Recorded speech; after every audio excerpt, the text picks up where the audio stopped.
Yeah, hi. Uh, thanks very much for asking me to speak. And I'm sorry that I'm doing this online.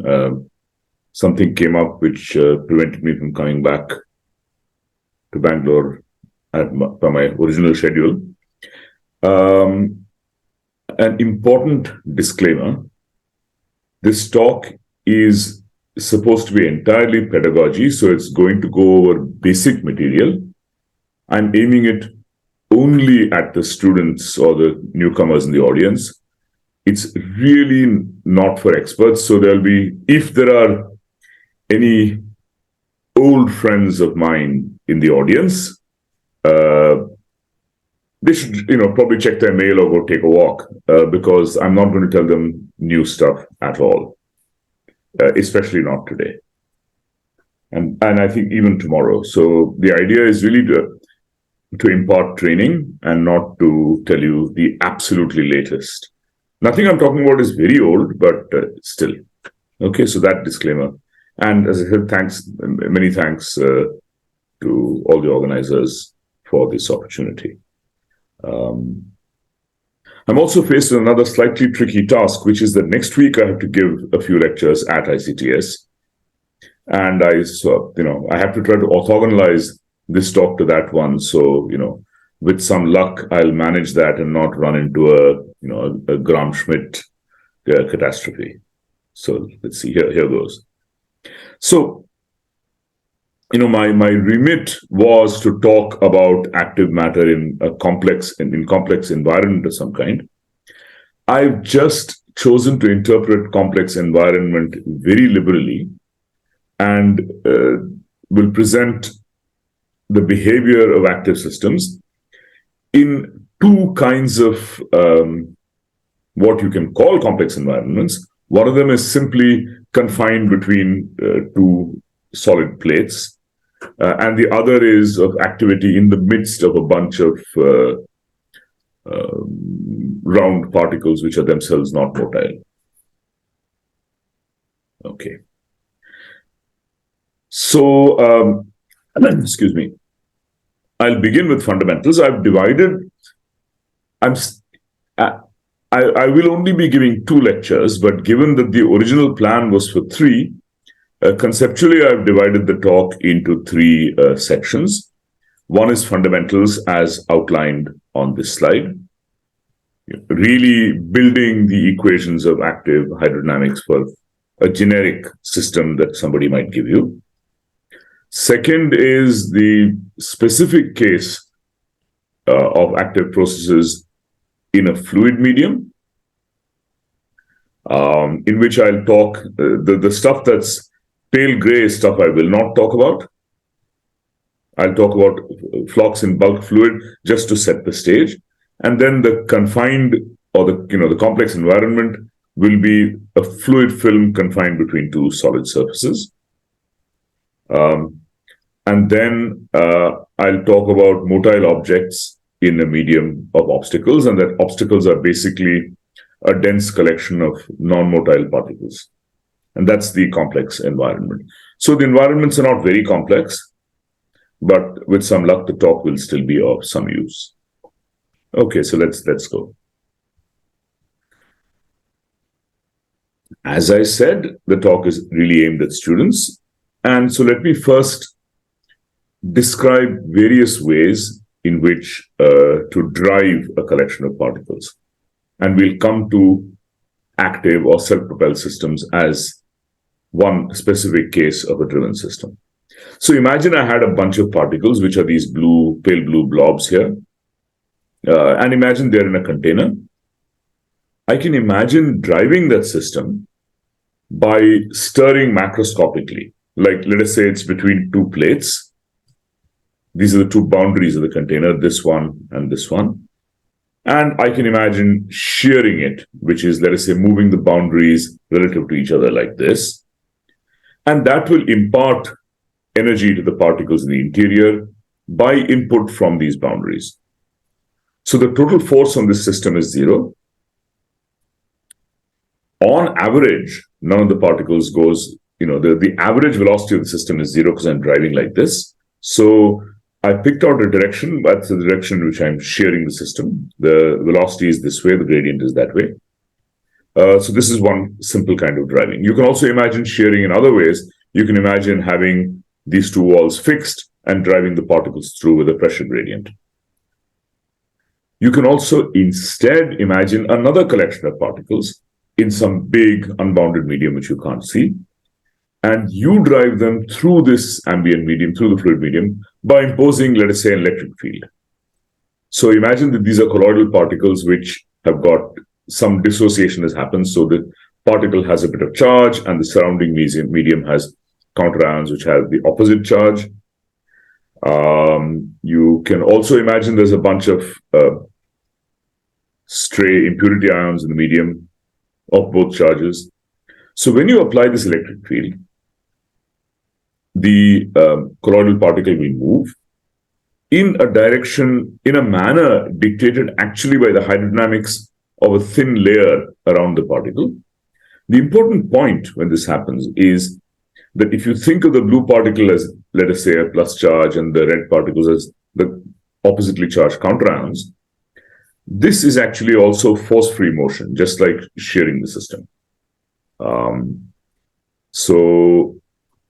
But the direction of motion is imposed externally by the driving force, by the driving field. But it's force-free because the total charge on the two sets of ions adds up to zero. On the colloid and the counterions adds up to zero. You can also actually imagine driving a system for real with an external force, namely gravity. So imagine you've got a bunch of particles in a bulk fluid. This is not a gravitationally neutral system. There's only one kind of gravitational charge, namely mass, right? So this is a system with a force on it. Each of these particles exerts a force in the fluid. The velocity field decays very slowly with distances 1 over r. And you get interesting behaviors in systems of this sort, such as this. Because the point is each particle is being driven, it's creating flow fields that interact with the other particles. And that dynamics is itself very interesting, but that dynamics is not the subject of this talk either. What I will be talking about is what we call active materials, and active materials are systems in which the driving takes place at the level of the particle. That is to say, each particle converts a free energy input into work. So each particle, and you can imagine various kinds of machinery at the level of the particle, which do this energy conversion. It could actually be that,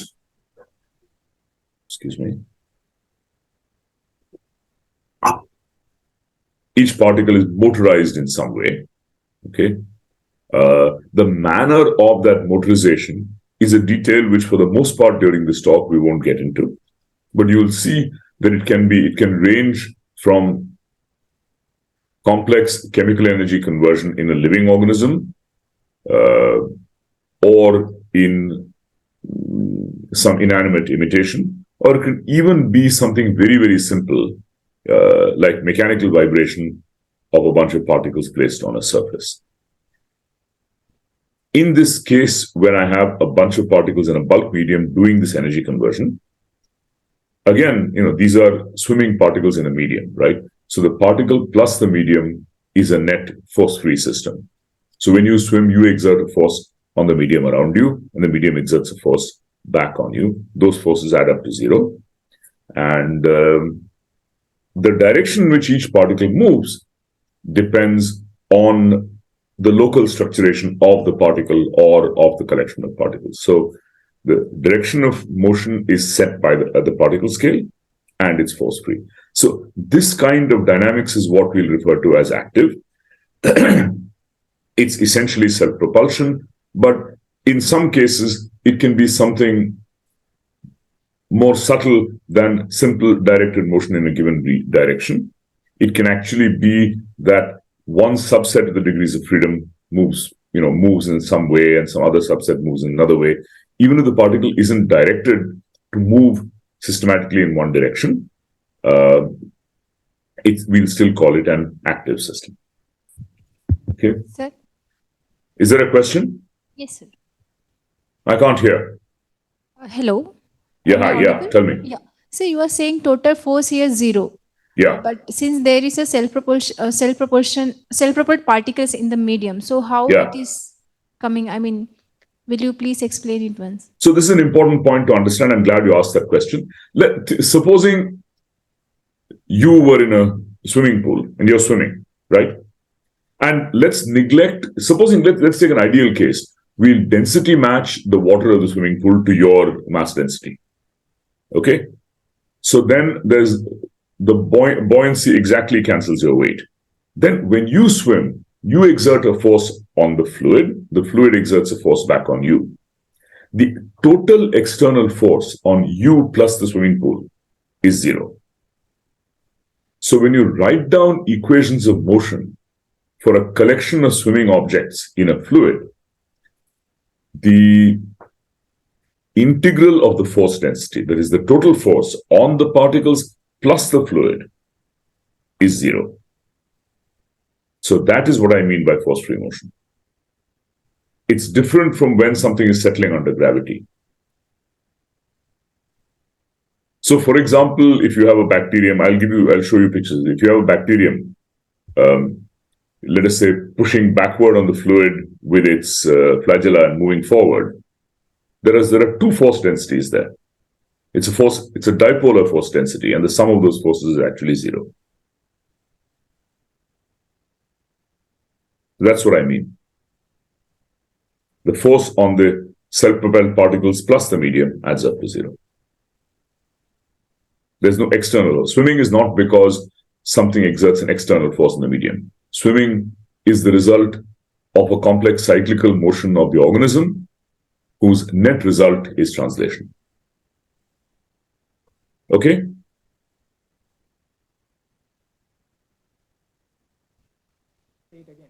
Hello. So I can't. Yeah. Thank you, sir. Okay. Thank you so much. All right. Okay.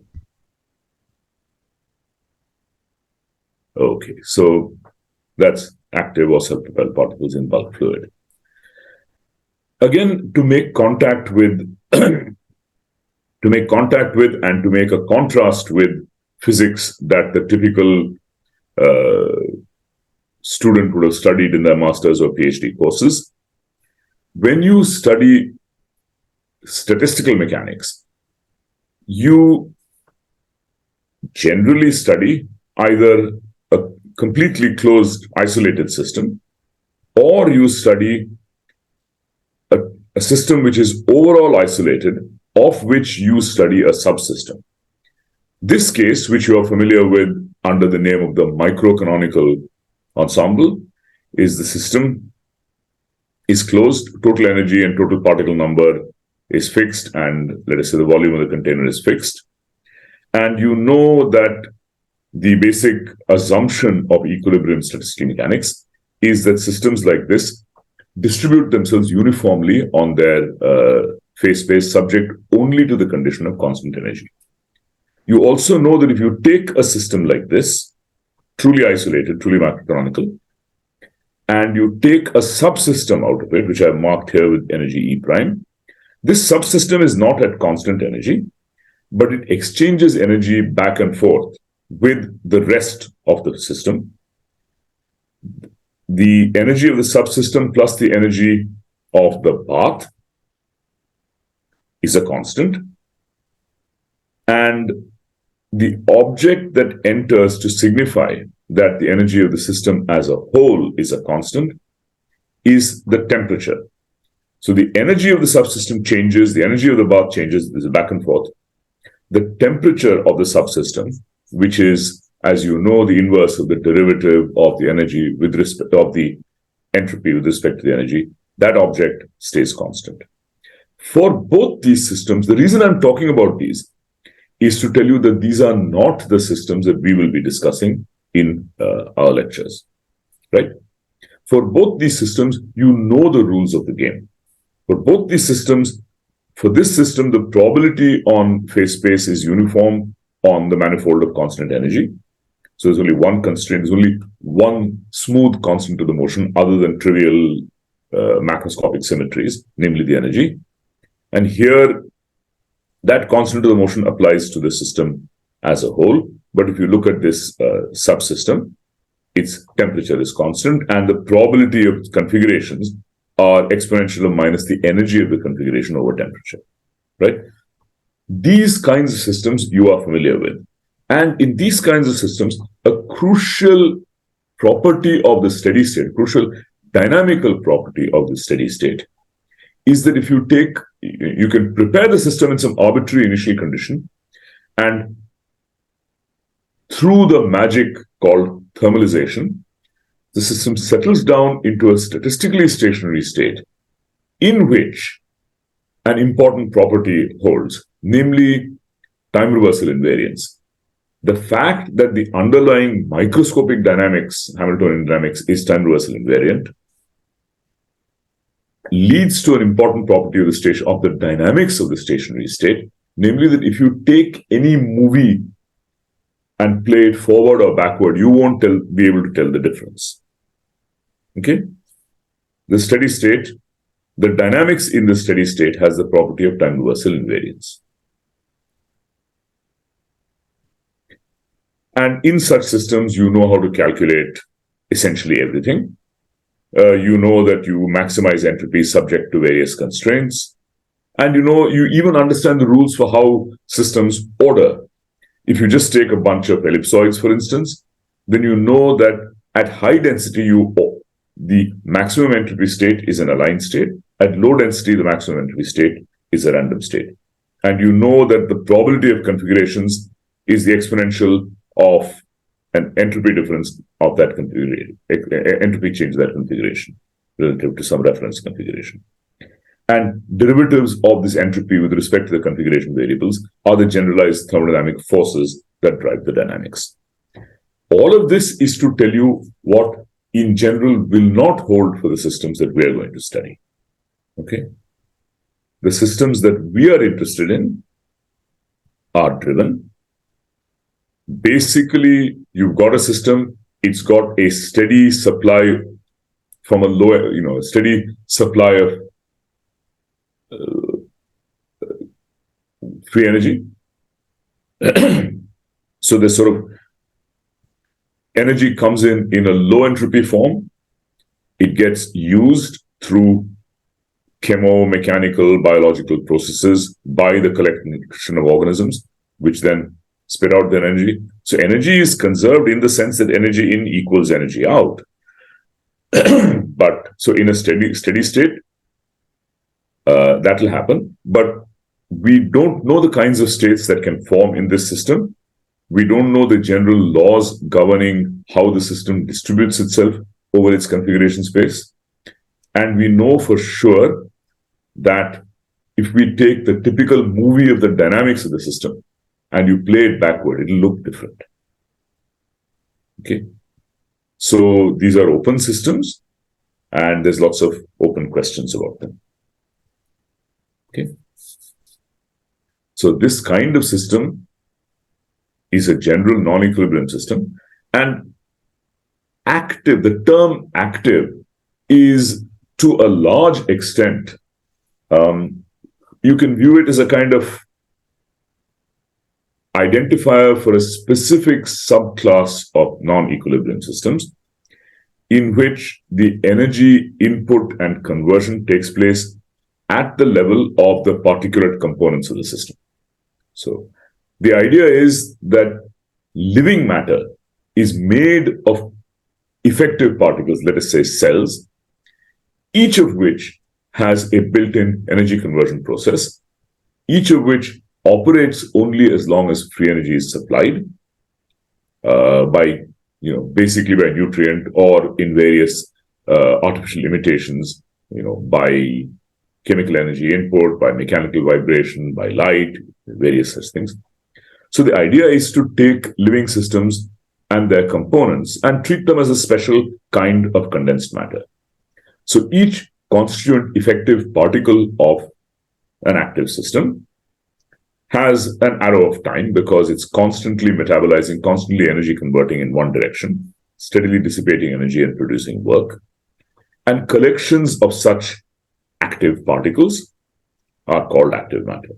They could be truly alive, or as you will see during the talk, you can make various kinds of funny imitations of these systems.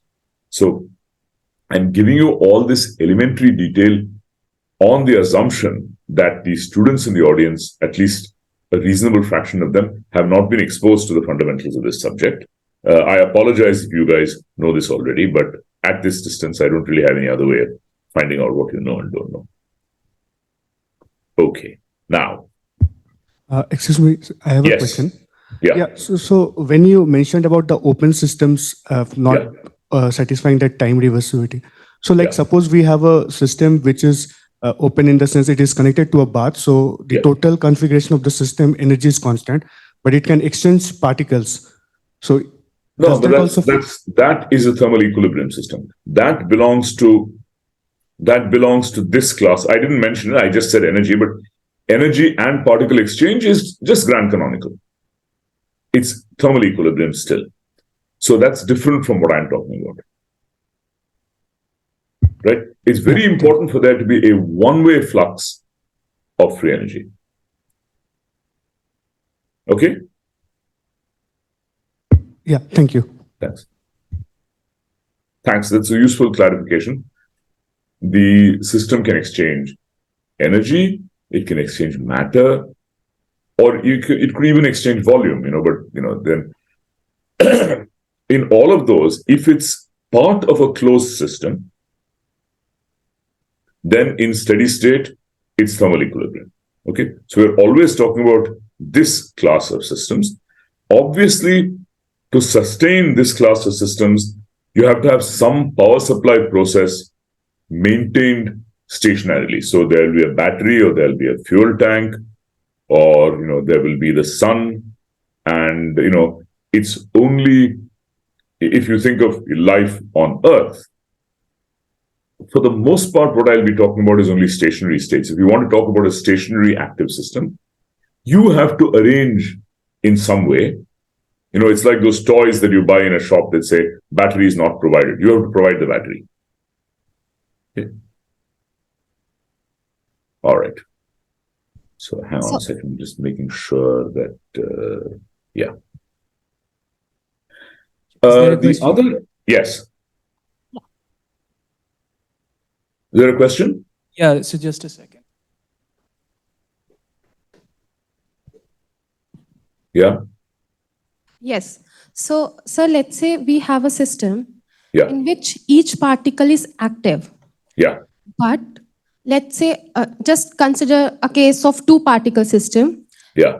Which they both are active, but one moves in one direction and the second particle moves in opposite direction.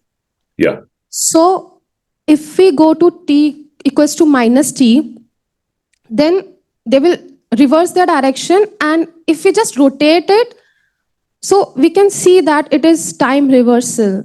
Okay, so that's a nice question. Thank you. If you have, you can find specific cases in which the dynamics is simple enough that it might turn out to obey time reversal invariance. So I'll give you an example analogous to the one you are talking about, an even simpler one.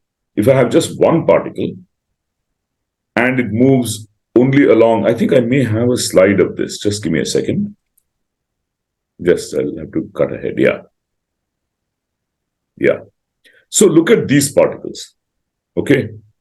Don't worry about how they work, but you look at the typical particle in the interior. If you look at just one of them, it's sort of shuffling back and forth along its length. If there were no other particles, if there was just that one particle, you would not be able to tell if you would actually find an effective time reversal invariant description for that particle. Okay, so it can turn out in some specific cases, if the system is simple enough and there are no other particles for this one particle to interact with, the effective dynamics can't be distinguished from thermal equilibrium dynamics. But if you look at that same particle, let me go ahead to that slide again. If you look at what's actually happening, each particle is moving back and forth along its length, and it's engaging in slight kind of little collisions with neighboring particles. Although this is at too lower density, so you can't quite see it. And the total process is move along your length, align with your neighbors, and then move along your length. Okay. If you run that backward, the align and move process is replaced by a move and align process. And that can break it. So it could turn out at a one particle level that some of these systems, especially something where various things cancel out, like in this case. So it's likely that the particular example you quoted has an effective time reversal invariance. It can turn out for specific out of equilibrium systems, and effective or emergent time reversal invariance can apply. So that's possible, valid point, and probably for the example you quoted, it does happen.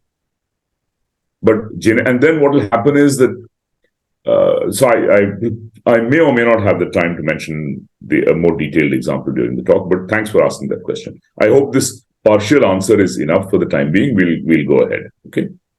Okay. So like in short, we can say that the systems may be time reversal or not. No, the point is you might find exceptional cases where a time reversal invariance emerges, but for those systems, there will be, even though they're actually not thermal, even though there is actually an energy input powering the particles, the dynamics on configuration space could turn out to be time reversal invariance.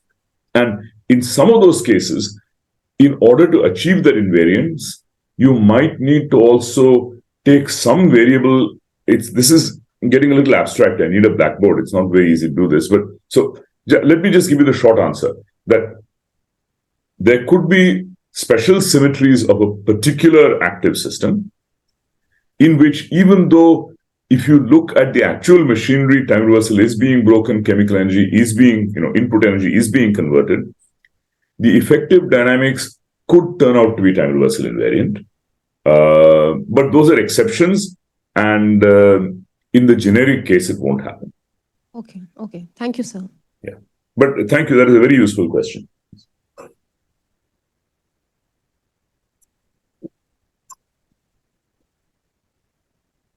Okay. The other important framework slide I want to show is the type of description we'll mostly use. We will take a hydrodynamic approach to the systems we are talking about. So when the hydrodynamic description uses only a subset, only a sort of composite set of variables which are called slow, rather than looking at the position and momentum and angular and orientation and angular momentum of every particle or magnetization or whatever it happens to be. You decompose, repackage the degrees of freedom of the system into what you call slow variables. These are variables for which the characteristic time scale goes to infinity as the length scale in which you're probing them goes to infinity. So for example, sorry, I should have explained. If I look at a density of a conserved quantity, then the zero wave number mode, which is the integral of that density over all space, is conserved. Therefore, modes near wave number, so that means the zero wave number mode doesn't evolve at all. Therefore, modes near zero wave number evolve slowly. The other is, if you have some spontaneously broken continuous symmetry, then the broken symmetry or Nabu-Goldstone modes that go with that system have a property. I'll give you pictorial examples of each of these in a minute. Have a property, the restoring force goes to zero at zero wave number, because the distortion at zero wave number is a symmetry of the system. The third is if you're near a continuous phase transition or a supercritical bifurcation, then the order parameter has a singular but continuous onset, and the amplitude of the order parameter has a relaxation time which goes to infinity at zero wave number at that transition. Okay. You could also imagine systems where, even though it's not a truly continuous transition, it's weakly discontinuous, and so the relaxation time is big, so you might want to include that variable in your description. Okay. So what kind of, just to give you examples, if you had just a simple fluid, the mass, momentum, and energy are conserved, and therefore the densities of mass, momentum, and energy are slow variables. If you have a suspension in a fluid in which you've got other particulate species, not only the total mass, momentum, and energy density, but also the concentrations of the individual species are slow variables. If you have a system with, say, orientational order, the field, the orientation, the rotations of the orientation field are slow variables. If you break translation invariance, the displacement field is a slow variable. If you break SO3 invariance of some magnetic system, then the spin waves are slow variables. In a continuous spin antiferromagnet, the spin waves of the staggered magnetization are slow in the ordered phase. The total magnetization is slow in all phases because it's a conserved quantity. So just give you a picture, why do I say that the spatial variation of the density of a conserved quantity is a slow variable? This cartoon will explain why.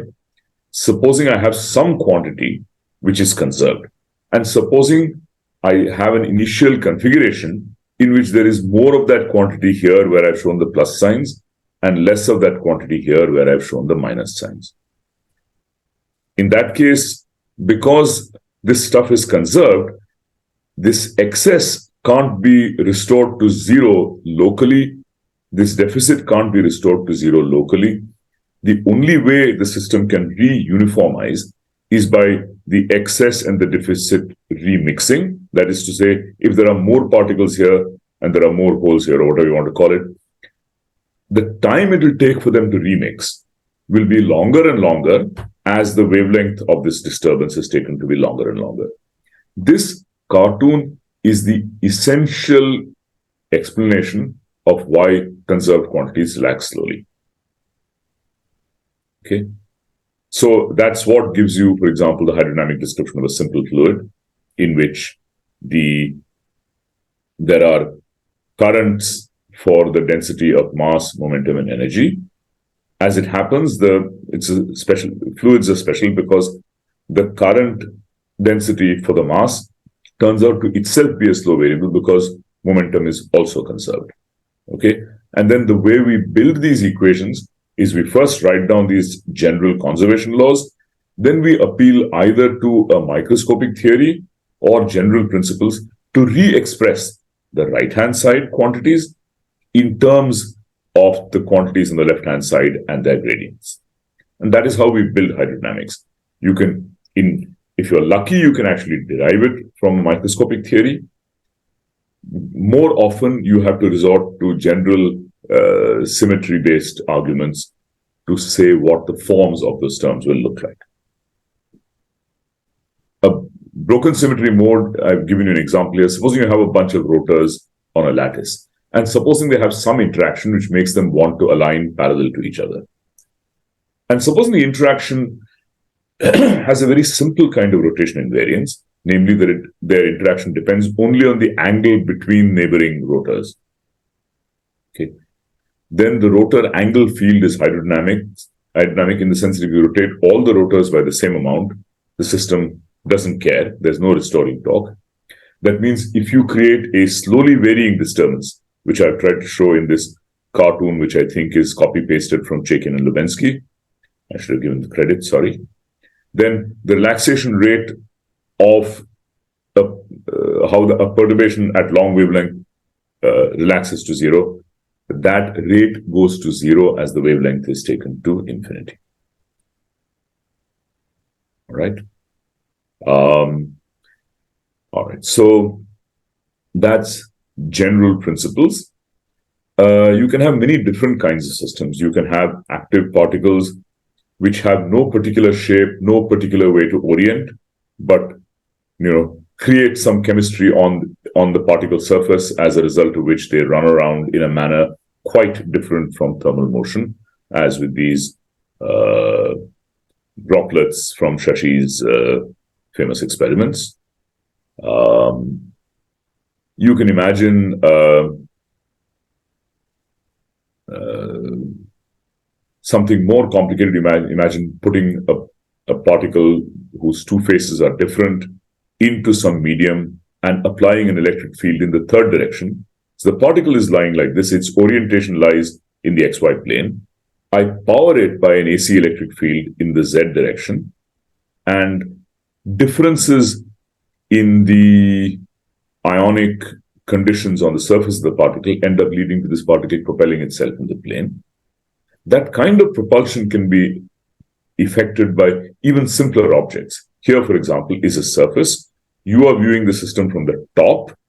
It is being vibrated in a direction orthogonal to the plane. You are looking at the XY plane, and imagine that this system is being vibrated in and out of the viewing plane. Okay, the viewing plane is the XY plane.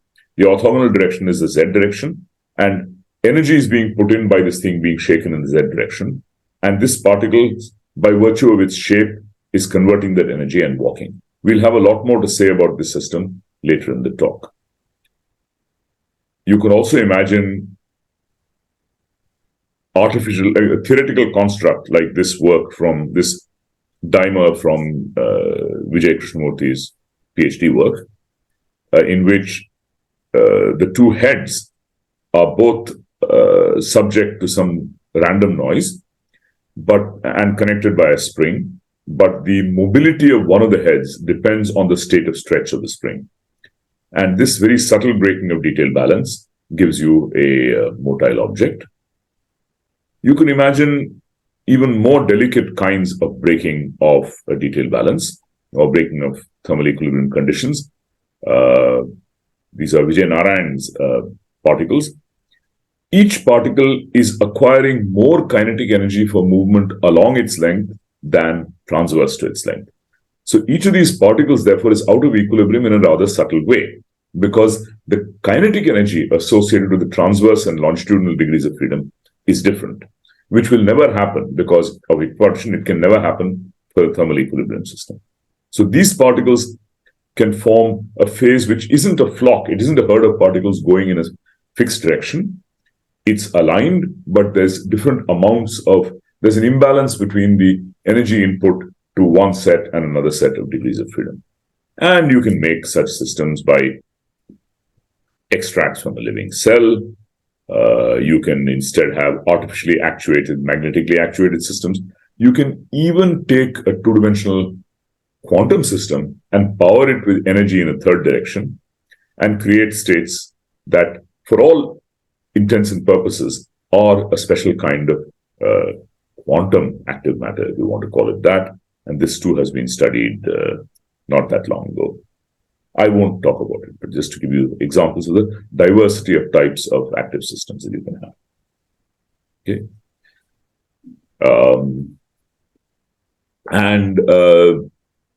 We will look mostly at fairly simple ordered systems in this talk.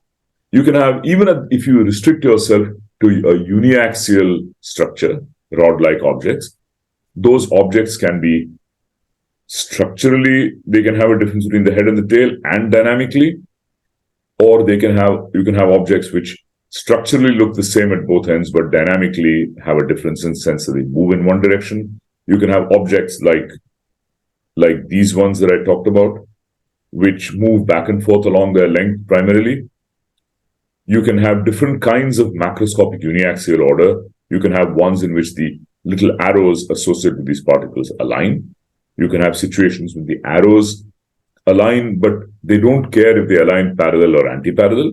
Or you can have systems in which there is no arrow, there's only a two-headed object, and they align, and you can have many others.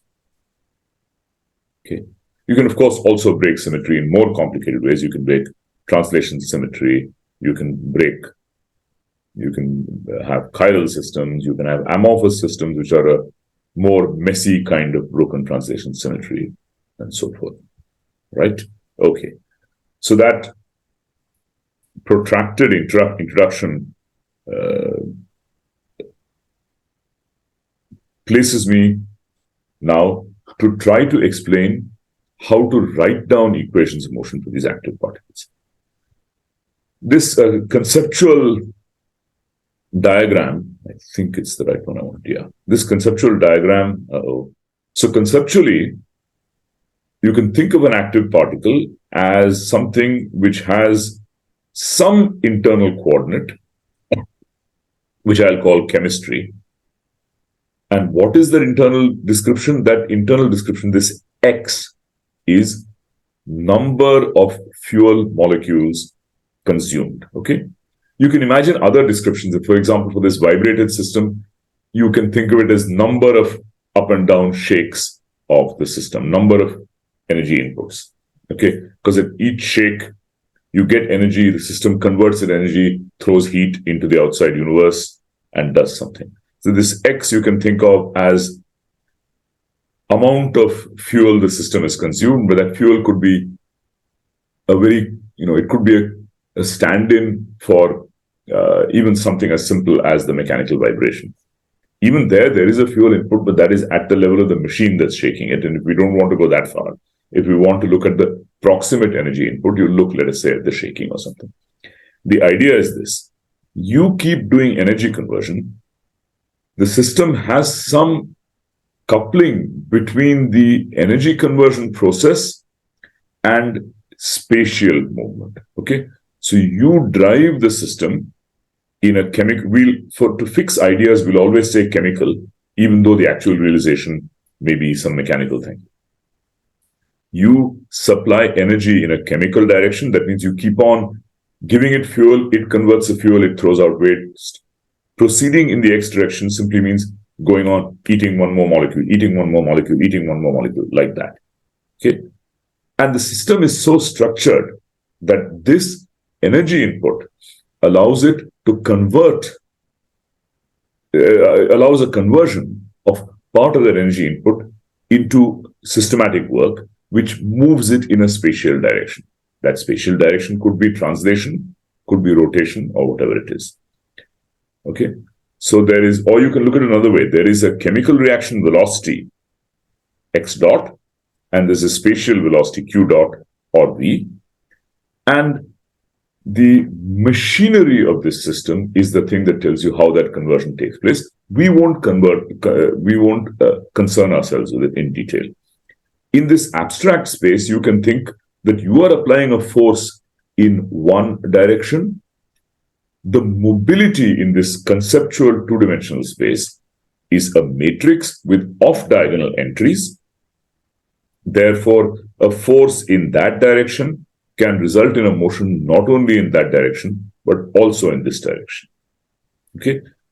A good cartoon is that if you've plowed this abstract terrain in a diagonal way, and you put an object in it, and you try to move that object by pushing it slightly that way, as long as you don't push it so hard that you have face slip, you will end up executing your motion not only in that direction, but in this direction, because you will stay in the groove, and only the component of the force along the groove will be permitted to have a dynamical consequence. Okay, so this cartoon, you can imagine like a corrugated sheet, and you tilt it. You may tilt it in that direction, and if you put a marble in it, that marble will move, not only it will move in the groove, and therefore will also move in this direction. So if you project the movement onto the spatial direction, you will systematically move in the spatial direction. Okay, we'll formalize this idea to build the dynamics of active systems. Okay, so this is a fairly, now, this is, after all, this is a school. So this is a school, I'm a teacher, and I'm going to write horrible equations on my board, which is right here. Okay. So the way we do this, so as I said, if there are friends in the audience, including students who've been at my school lectures before, they will have seen this. to them, I can only say sorry, but maybe it bears repeating. All right.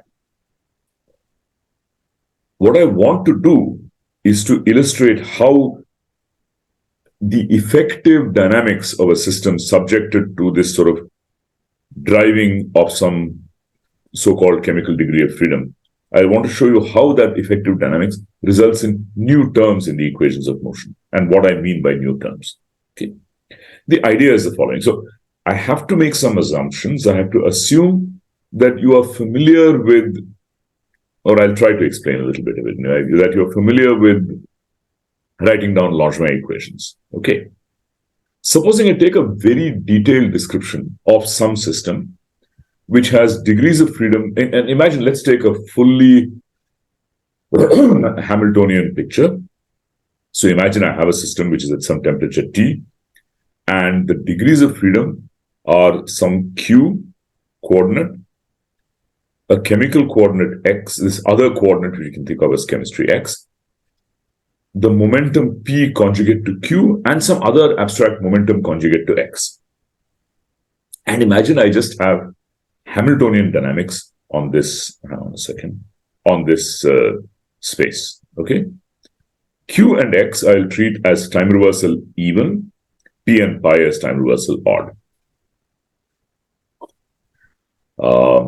And now let me write down the dynamics, and let me say I'm not just going to write down microscopic Hamiltonian dynamics, I'm going to augment it with a matrix of damping coefficients and the corresponding noise. You know that when you write down a Ramaswamy equation, you write down a damping and a noise, and there's a very important relation between the strength of the noise and the magnitude of the damping coefficient and temperature. Okay. At the moment, we are going to assume a completely thermal equilibrium description in this abstract space. Right? So, what will that look like? Well, Q and P have one trivial equation of motion. Q dot is del H by del P. X and pi have a trivial equation of motion. X dot is del H over del pi. And the forces on this system enter the equations for the momenta P and pi through derivatives of the Hamiltonian with respect to the coordinates Q and X. In addition, there is damping. The damping is a matrix with entries gamma 11, gamma 12, gamma 21, and gamma 22, acting on the vector of velocities. That vector of velocities, a velocity in this Hamiltonian picture is a derivative of the Hamiltonian with respect to the momentum. So this piece is the damping, right? And there's a corresponding noise. And I'm taking a picture where these, I don't resolve the time scale of these noise. I treat these as white noises. And the strength of this white noise, the strength of eta is proportional to gamma 11. The strength of psi is proportional to gamma 22. And importantly, because there is a gamma 12, eta and psi aren't independent of each other. Their covariance is proportional to gamma 12. Okay. So feel free to stop me. I'll pause at the end of this bit in case you have questions, but let me get through a little bit before you stop. The important novelty that I'm going to put in here is, and it's because it's perfectly permitted, I'm going to allow gamma 12, the off-diagonal kinetic coefficient, the coefficient that allows a force,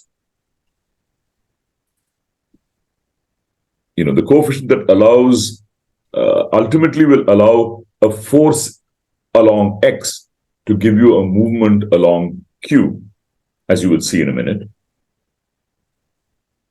I'm going to allow that coefficient to depend on Q. There's no reason why not, because you see, if you think of X as the chemical coordinate, it is this cross-coupling which allows a movement in the chemical direction to contribute a drag in the physical direction, contribute a force in the physical direction. Okay. And you can imagine that for a general complicated system, the degree to which that happens depends on the physical coordinate. And that is what ultimately we will mean by a chemo-mechanical coupling once we start regarding X as the chemistry. So let me make, okay, it's this guy. Let me make one important simplification. Let me throw away the inertia of the variable X. We can discuss at length why you might want to do that, but right now let's just do it. Okay. This is, as I said, the key input. If I now take this set of equations of motion and throw away this inertia, I can rewrite my equation of motion for the chemical degree of freedom by replacing del H over del pi by x dot. And this second equation, together with this, becomes an equation for X, once I've thrown away inertia, which looks like this. Okay, just take a look here. I had this equation. I just do an elementary algebra on this and this equation together to give myself an equation for X, which looks like this. And I solve for del H over del pi from this equation. So take this equation, rewrite it by expressing del H over del pi in terms of del H over del P and del H over del X and the noise. So the P equation will get modified in two ways. One is it will acquire the force on the X variable. Second, it will acquire an additional contribution from this piece, right? You can just do the algebra. Take this equation, re-express del H over del pi in terms of these other guys. Okay? Stuff that re-expression into this equation. I'll get a new contribution proportional to del H over del P, and I'll get a contribution involving del H over del X, and I'll get a new noise. So the effective equation of motion for P will now have a modified damping, a modified noise, and a new contribution to the force. You can close your eyes completely now to the dynamics of X and say that if I exert a force on the X variable, my effective description of P has a piece coming from the force on the X variable. But as long as I preserve the dynamics of Q, P, and X and let everything equilibrate, this new transformed description is still a thermal equilibrium description. Okay? I'll make PDFs of these slides available so you guys can work through the algebra in detail on your own. At this level of description, all I have done here is to rewrite the equations in terms of Q dot, P dot, and X dot. Okay? I have removed all mention of the momentum of the X variable by throwing away the inertia of the X variable. Okay? And I have replaced del H over del pi, which is just X dot, by its expression in terms of the velocity, the physical velocity, and the chemical force. This is still a thermal equilibrium description of three coupled variables now, Q, P, and X. Yes, question? Yes. Sriram, can you hear me? Yes, yes. So basically you are eliminating the pi variable by assuming it to be a fast variable, right? So that's why Right. Be 0 essentially. And then that helps you basically substitute for X and then get Yeah, exactly. X. Yeah. Okay, so now right now we're still doing equilibrium dynamics because we're allowing all these variables to settle down to equilibrium in the effective Hamiltonian age. In this transform description, you've got a modified damping and a modified noise, and they will still obey a fluctuation dissipation relation with the same temperature. No worries, okay? This new noise can be expressed in terms of the old noises in this way. The new variance, the new strength of the noise is re-expressible, and everything is cool. We're still equilibrium. Now what we'll do is the following. We'll say we will not let X equilibrate. We will maintain the force on X as constant. What does that mean? What that means is if I have some chemical reaction in my system, I will, by deliberately, constantly replenishing the reactant when it gets converted to product, I'll maintain the chemical potential difference between reactants and product at a fixed value. So then my dynamics, you may still have a dynamics for X, but you close your eyes to it. My dynamics for Q and P is taking place in a background where del H over del X has been held constant. I'll call that constant delta mu. It's in a chemical picture, it's the chemical potential difference between reactants and products. And X can do what it likes. X will, on average, have a reaction velocity which will keep on going, dictated primarily by del H over del X being held constant. But X doesn't enter the dynamics of our system anymore. All that happens is I've got an additional term in the force. I am maintaining that guy constant. I have declared that I have permitted its coefficient to depend on Q because it's perfectly allowable. So now I have a new effective dynamics of Q and P in which the force on the chemical variable being held constant has led to a new Q-dependent term in the equation of motion for P.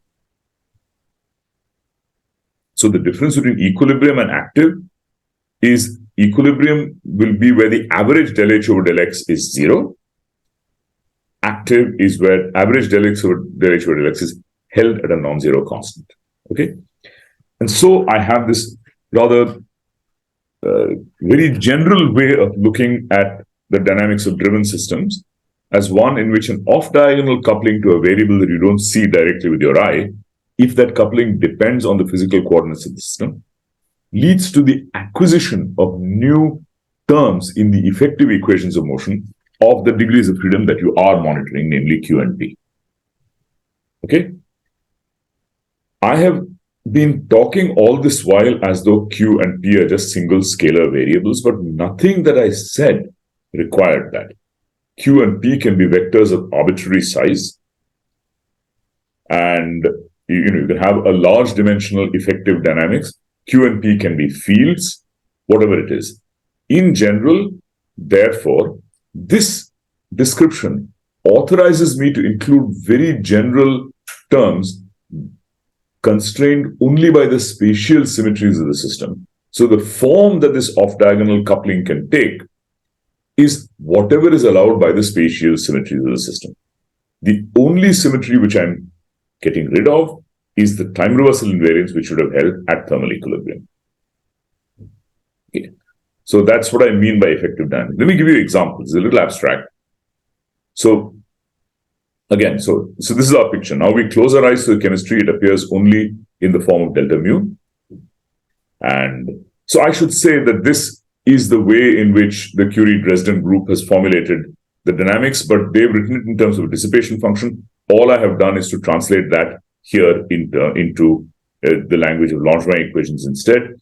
And this is how this can be read about in more detail than you would ever want to in a long article with Lokashi Dadichi, Ananya Maitra, and myself a few years ago. Okay? And this is the kind of dynamics with inertia of such a system. You could also imagine saying that, even in this system, damping is so large that I can forget the momentum. I can get an effective dynamics of the coordinate variables alone, which will have one part which is downhill in the energy function, a corresponding noise, and new terms, as I said. And this is a very generic way of building the dynamics of any active system. What it allows you to do is to say that, look, I'm just interested in writing down the dynamics of the effective degrees of freedom. And, this is basically the Wild West. There are no laws, except the spatial symmetries of the system. I can just write down at will any kind of term I like in the effective dynamics, subject only to the requirements that if my system had some spatial symmetries, maybe it was isotropy, maybe it was left-right symmetry, whatever it is, those have to be respected, but subject to that, I can do anything I like. And the reason, all the burden of the form of those terms is carried by the off-diagonal kinetic coefficient. So it's important to understand this notion of off-diagonal kinetic coefficient. It's really that you are powering a chemical degree of freedom and an off-diagonal coupling in this configuration space is ending up driving the physical degrees of freedom as well. Okay, and you can define, you can talk about many systems that way. Some hideous change of notation has happened on this slide. Excuse me. You can imagine, for example, if you had a dimer, okay, and let us say, I think in my notation, the relative coordinate is capital Q, the center of mass coordinate is little q, and there's some chemical variables. And imagine that the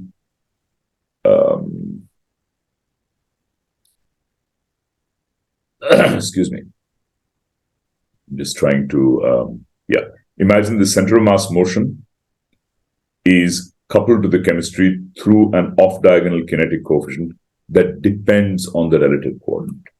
Okay, what does that mean? The end result of carrying out that procedure, right? Supposing for some reason the kinetic coefficient coupling the center of mass momentum equation to the chemical equation has an off-diagonal kinetic coefficient that depends on the state of extension of this object. Okay, then you can see that this relative coordinate, this relative coordinate is a vector. It distinguishes, let us say you have two heads, and let us say they are mechanically or chemically or something different, the two heads. So then this Q goes from one head to the other head. Excuse me.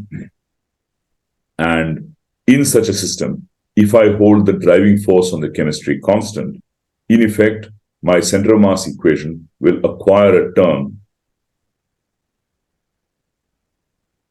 proportional to the chemical driving force with a coefficient that depends on the extension of the dimer. Okay, so when the chemistry is held constant, if the dimer is actually extended, it will propel. It is allowed on symmetry grounds to have a term that propels it in a direction set by which way it is extended. And again, you can do this in any number of directions you like. Okay, so that's one example. A slightly more complicated example. It's fairly clear to me that I will do rather less in this lecture than I had planned, but maybe that's okay. I want to explain these fundamentals to you guys. So supposing I have now not a particle problem, but a field theory. Supposing I have a vector. Okay, so those were particles. Now I'm talking about a field. The field is a vector field in 2 dimensions with components px, py. Imagine that vector field is governed by a free energy functional with p squared and p fourth and grad p squared.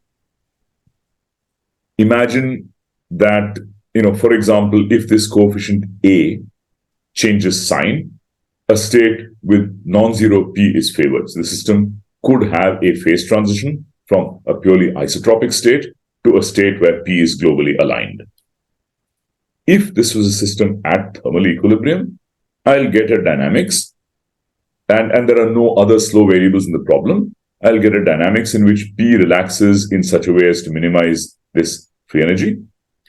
There is a damping and a noise, and the noise strength and the kinetic coefficient are related by usual kind of fluctuation dissipation relation.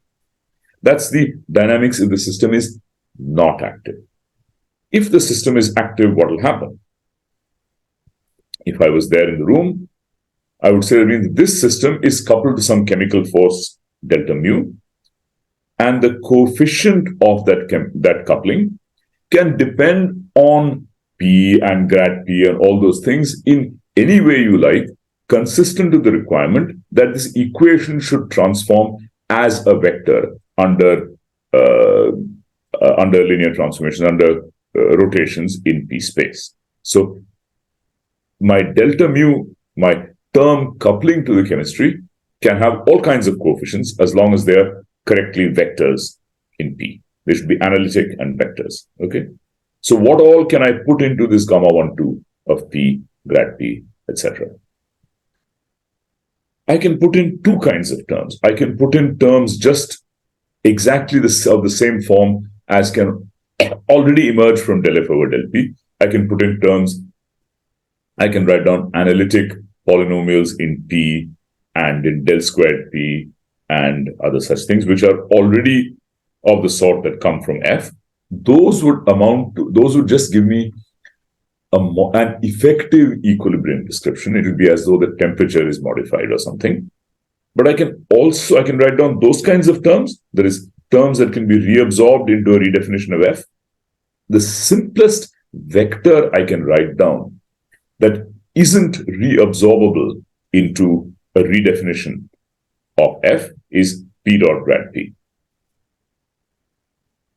I can also write down P times div P. I can also write down, I can contract P either with grad or with P, or I can contract this grad with that P. So the two other kinds of 2P and 1 grad terms I can write down can be absorbed into new terms in the free energy function. I don't think I've mentioned them here. Sorry. In this free energy functional, I could also have had terms like del dot P into P squared. If I did that, I would generate not this term, but P div P and grad of P dot P. Those I'm not going to worry about. The term the simplest new term I can get is something times delta mu with a coefficient that depends on P, grad, and P in this specific way. Now, this term cannot be obtained as the variational derivative of any scalar functional. And it does a very interesting thing. It says that you thought that P was just a vector pointing in some direction in space. This term says that if there is an inhomogeneity here now, that inhomogeneity will be carried in space by P. It is a self-advection term. Okay? Excuse me.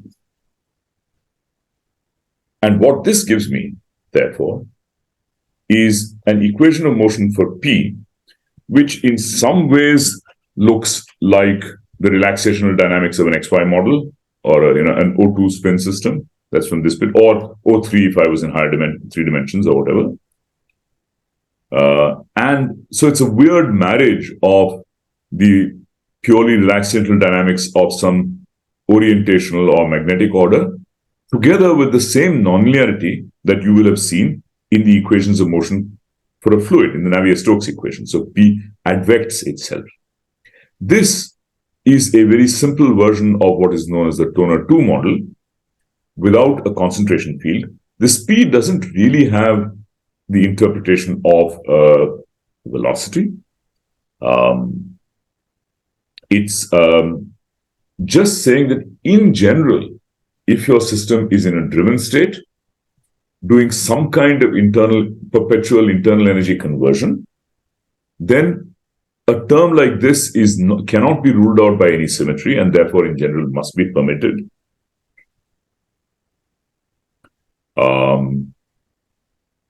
I'll skip this bit. This equation emerges from a very different conceptual framework as well. Namely, if you've got a bunch of little agents that are interacting with each other and trying to align, if each agent aligns with the mean of its neighbors plus some noise, and then moves in the direction in which it's aligned, then also you get this kind of equation of motion, except there you get it together with a conservation equation for the concentration in which P enters as a velocity. Okay? So what I'm trying to point out here is you don't even need particles to move. You just need a system in which you have a spatially pointing orientation vector out of equilibrium conditions. If you take into account the fact that that vector is actually pointing in a spatial direction, this term is allowed. So generically, the minimal equation of motion for a vector order parameter, spatial vector order parameter with a tendency to align, is this equation of motion, which is the simplified version without a concentration field of the toner 2 model. This model has many interesting consequences. Let me tell you briefly. So supposing you take the complete toner 2 theory, where you actually derive it from some microscopic particle dynamics of objects moving around, you get a system with this Navier-Stokes-like equation for the orientation, a continuity equation for the concentration, and the presence of this nonlinearity, and the fact that P gives rise to currents in the concentration equation and advection in the P equation leads to many interesting predictions. This nonlinearity in particular turns out to allow this system in 2 dimensions in the presence of noise to have long-range order, which is, it evades the predictions of the Mermin-Wagner-Hohenberg theorem that you can't have spontaneously broken continuous symmetry in 2 dimensions because it's not an equilibrium system. This term is not allowed in an equilibrium system. This term, at a field theoretic level, renormalizes the stiffnesses in such a way as to make this thing possible. The fact that this P is also a current gives you very interesting anomalous density fluctuations, wave-like excitations, etc. Okay, so it may be that this is a good place to stop. What I'll do is just to say that this field theory that we derived for the ordering for a vector order parameter in an active system was derived on sort of general considerations in a situation where there are no other interesting conserved quantities. But supposing you want to apply it to describe a flock, then you have to realize that the description you have given is of a flock sort of on a featureless and non-dynamical terrain. Real flocking often takes place in a fluid medium. So even though this equation looks like the Navier-Stokes equation, I made it very clear to you that this self-advection enters on very general grounds, not because of any Navier-Stokes physics. Supposing I had a flock in an actual fluid. Now, I already told you many slides ago that a fluid has its own conservation laws, mass, momentum, and energy. Energy conservation, we don't worry about in active matter because active matter is something which is homogeneously supplied with a power source. It's like active matter is living in a medium which is constantly supplying you energy. So the energy variable as a slow variable is eliminated, okay? But the mass conservation and momentum conservation are important.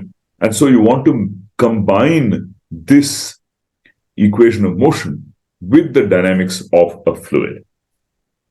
And that takes me to flocks in fluid. Maybe what I'll do is I'll just set the stage, okay? Flocks in fluid have to be understood by really kind of, yes. So, before you go, I have one question. So you basically kept a term that is proportional to P dot grad P, right? Right. Let me go back to that slide here. Yeah. And as you said, like you could have terms that are proportional to, say, P times divergence of P or grad of P dot P also. Right. So why do you neglect those terms? No, you can keep them. It just turns out that they don't give you anything. I'd need a blackboard. Both P div P and grad of P dot P. If you study the grad of P dot P term is concerned with the dynamics of the magnitude, is affected only when the magnitude of P changes. Right? Grad of P dot P. Yeah. Because it involves P dot P. It's independent of the orientation of P. Yeah. Secondly, the P times div P term, if you take these equations and examine them for small fluctuations about the aligned state, the P div P term won't enter the transverse mode, the Nambu-Goldstone mode. So neither of those guys will affect the dynamics of the broken symmetry variable. It'll take a little bit of paper and pencil or blackboard to explain this, but you can. And as a result, they are unimportant for the issue for modifying the properties of the ordered phase and giving you a long-range order. So is it are they unimportant at the level of linear stability, or are they unimportant in general? They aren't even important. They don't even they shift things around a little bit at the level of linear stability. So you can actually, unfortunately, I don't have slides detailing that, but they are unimportant at the. So they certainly do not normalize the stiffnesses in such a way as to give you a long-range order. That's one thing. So that's the most important thing. Eliminating the magnitude of P from the equations of motion means taking the equation of the magnitude, solving for it in terms of slow variables, okay, and putting it back. So it'll shift parameters around. That's about all it will do. Okay. Yeah. Got it. Yeah. So what we'll do, I think, really in the next lecture, I also have a yes. So when we are moving from Langevin to active dynamics, yeah, there we take two variables, Q and X. So how are they independent of each other? So the point is, you start with a system in which I'm saying I'm giving you a system like that, right? The X variable is actually the chemistry. This internal coordinate is how many fuel molecules are consumed. I'm including that. I'm including the chemical reaction kinetics, which after all, if it is isomerization or it's breaking up or something, that's also a coordinate, actually. And it's a different coordinate from the physical ones. So always when you have an active system, you have a sort of hidden layer in which this chemistry or whatever it is, energy input and conversion is going on. So that's essentially what it is. So active dynamics is physical dynamics coupled to chemical dynamics and then driving the chemical dynamics. And I'm using chemical in a sort of general conceptual way to include any kind of energy input and conversion. I mean, because of the chemical dynamics only, we'll have motion. So won't they be not necessarily. Supposing I had a system where no chemistry was going on, you still have motion because energy and momentum conserved. Okay. Right? If you have just the collection of gas molecules in a box, they're just bouncing off the wall. They have their energy and they keep it. Okay. They're not powered.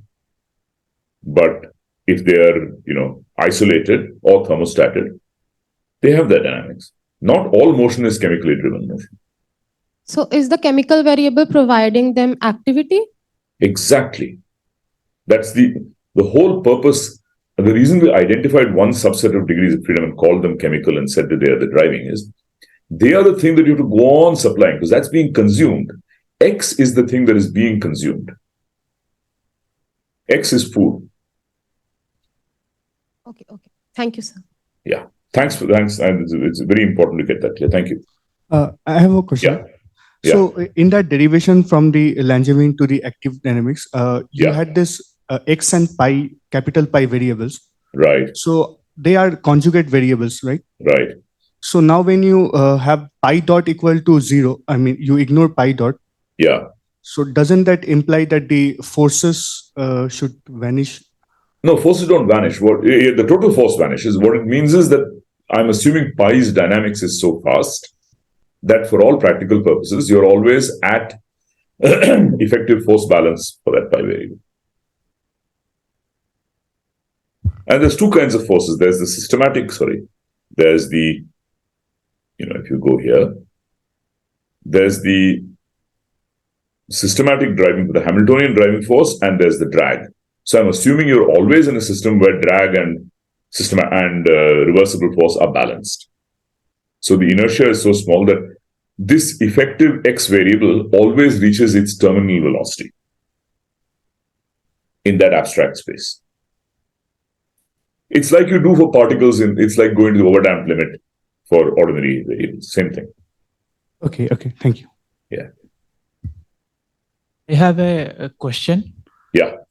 So, given a vector field P, like you wrote the functional which drives that thing. Right.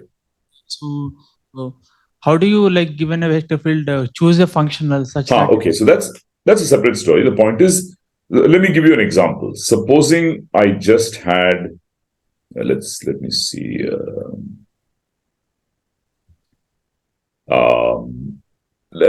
Take a. So I'm just. Have you seen how one derives Ginzburg-Landau from Ising, for example? No, I'm not aware of that. So okay. So you could do it in different ways. One is that somebody actually gives you a microscopic model, let us say of spins or rotors or something, and gives you their pair interactions. And actually gives you a dynamical rule, gives you a master equation for the microscopic variables. You can then formally coarse-grain that and get the equations. So supposing somebody gives you only an equilibrium statistical mechanics problem, somebody gives you a microscopic Hamiltonian. Okay. So I don't think I have a slide on it. Okay, so for example, supposing you take this picture, okay, you've got a bunch of these little vectors and you have some microscopic interaction, pi dot pj for nearest neighbors ij, okay, or 1 minus pi dot pj, so the energy is lower if pi is parallel to pj. You can then take that and formally coarse-grain it and pass to a description, a smooth description in terms of a field P.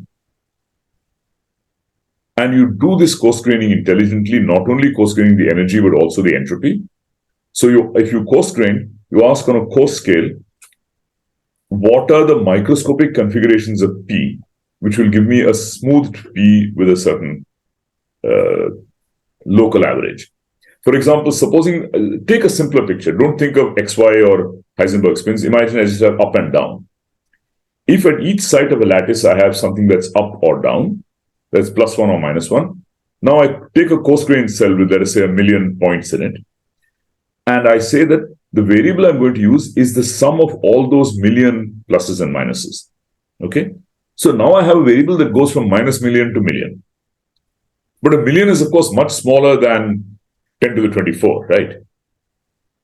So now I have a coarse-grained description valid on a truly macroscopic scale, in which the inner scale is, let us say, 100 by 100 by 100 lattice units.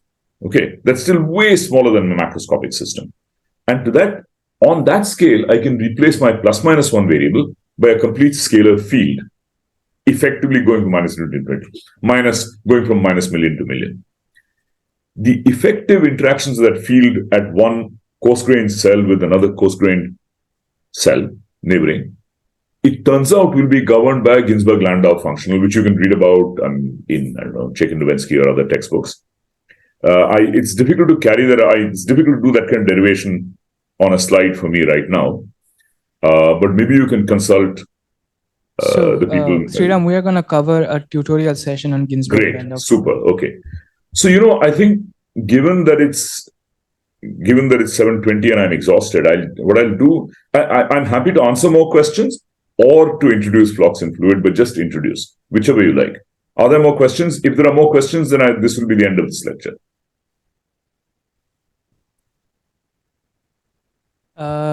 Seems like not.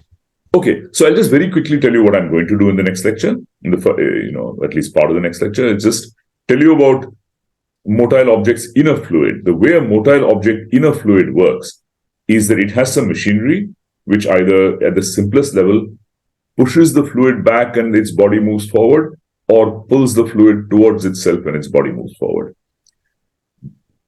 The description of these guys will involve an equation like this for their orientation P. But in that equation, the fluid flow will also enter, because, if you have an orientable object and you have a fluid flowing around, that fluid flow will reorient the object. Right? and this orientation will advect itself. And there'll also be equations for the fluid degrees of freedom, because spatial variation in the orientation of these swimmers, of these guys, if you have a bunch of these swimmers, spatial variation in their orientation will create stresses which will update the fluid variables. So you will end up having an equation for the fluid variables, which will couple to my polar degrees of my vector order parameter. So there'll be damping, there'll be active forcing from chemistry on the fluid variables. It will turn out that new kinds of stresses will enter the fluid degrees of freedom. And so you will get an equation for the orientation in which the fluid advects and rotates and orients the orientational degrees of freedom. And you'll get an equation for the fluid, which I've written here in a very simplified inertia-less form, in which the orientation will produce active contributions of stress on the fluid degrees of freedom. So the original equation of motion I had, which was just del P over del T is minus del F over del P plus self-advection, will now have advection, rotation, and shearing by the fluid. And these degrees of freedom in turn will force the fluid. And this coupled dynamics will lead to very different and interesting behaviors. Okay. And I think I'll stop there because I'm pretty exhausted. That's next lecture. Okay. Right. Thanks, Sriram. Right. Thanks a lot, do you guys. have any questions? Okay. All right. Maybe See you we can, tomorrow. Bye. Thanks. next lecture you can ask questions. Yeah, You can let definitely. Sriram- Yeah. Okay. All right. Yeah, if you have, you can also, mail me questions or whatever.